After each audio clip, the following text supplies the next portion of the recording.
Welcome to Image City Photography Gallery's newest show, and one of our guest photographers to talk about his photographs is Tim Foose. The theme is musical instruments, things that I have accumulated over time, images that I've accumulated. They're not all my instruments, but it's a mixture of things from very representational types of shots, like the sample I gave you, the quartet shot, which is something where I've recently been spending part of the COVID break rebuilding acoustic guitars. So I happen to have had a lineup of four of them sitting back here in my office behind me as I completed them, and decided, hey, these might make a nice shot. So I lined them up over in my dining room and pulled out some studio lighting equipment. And within a couple of tries, got exactly what was in my head. It was a pretty gratifying experience, really, too. Tell me what else you bought. Okay, the bulk of them are guitars this time around, but I do have, let's see, I gotta try to remember the shots. There's a piano that I saw abandoned against the side of a building. And that one certainly uses natural light, but it was kind of neat in the way, it was an odd little overcast day, but somehow the insides of the instrument, the gold of the bridge, and there's this, like a strip of red felt running through there. They just kind of lit up a little bit. So there was a kind of a glow to it, which made the otherwise really abused instrument look kind of nice. Let's see, there's a violin in there. If I had it on my monitor, I'd be able to tell you what. So you're telling me you have a violin in your home? You said you restore instruments, or is it just guitars you restore, or all instruments? No, it's a wide variety of them, actually. I have a number of violins. Again, I've accumulated them over time at flea markets and estate sales and things. And this break time has been well suited to working down in the basement and getting some of these backlog of projects done. So this is a hobby of yours, restoring musical instruments. Is that right? Yes, it is.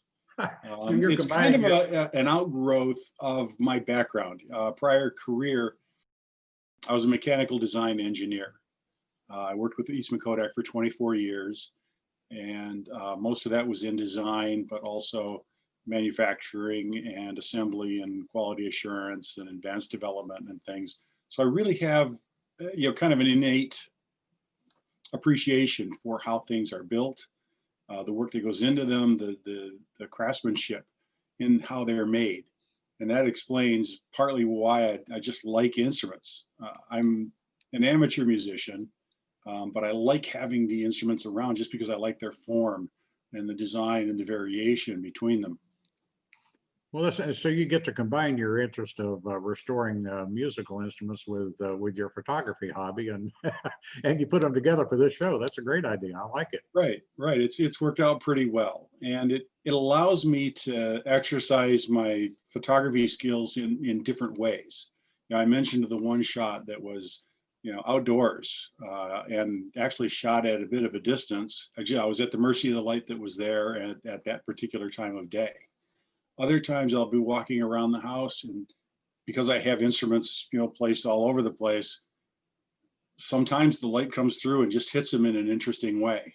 And I'll try to capture that. There was one, it's not in this particular grouping of images, but the light was coming through a kitchen window, over the refrigerator, under a cabinet, through a doorway, through a hallway, through another doorway, through a room, into the living room that you could see behind me, and just happened to hit the headstocks of a couple of guitars that were there in a stand, and the tuners and the shapes of them were sending little sprays of light against the wall.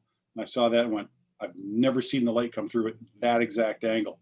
So I ran and grabbed the camera and was able to get that shot. That's great. Other times I'll pull out the studio gear and create the lighting that I want. Just one other point is that the images run a gamut from pretty representational to almost completely abstract. I've got one in there that leaves just the slightest bit of information as far as what the object is. It's, again, 4 guitars, but done in a way that reduces them to almost pure shapes. And that again was done with studio lighting in a particular way to control what was going on. That's what I was going to ask you, because you said the one the guitars that you call Quartet. You said you set up studio lighting. What kind of lighting did you use for that?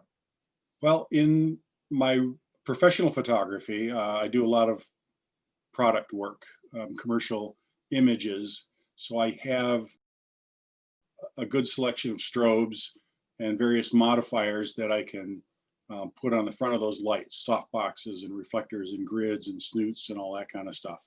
So I picked out a couple that would give me the shaping and quality of the light that I wanted for that particular image. And all it took was a couple of minor adjustments and it delivered.